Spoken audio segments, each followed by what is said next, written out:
আসমান, সূর্য আর চাঁদ, এই দুইটাকে আমি বানিয়েছি হিসাব করার জন্য।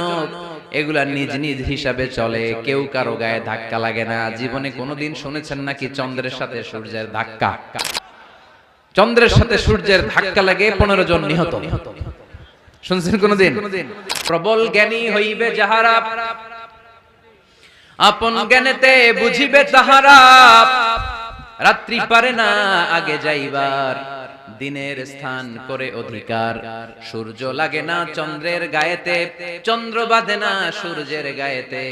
যে যাহার স্থান দখল করিয়া, ঘুরিতেছে আপন প্রভুকে ডরিয়া। ঠিক কিনা? আকাশ জমিনে চন্দ্র সূর্য একটা সত্তারে ডরায়, চিল্লায় বলতে হবে তিনি কে। আবার আল্লাহ বললেন, وجعل القمر فيهن نورا وجعل الشمس سراجا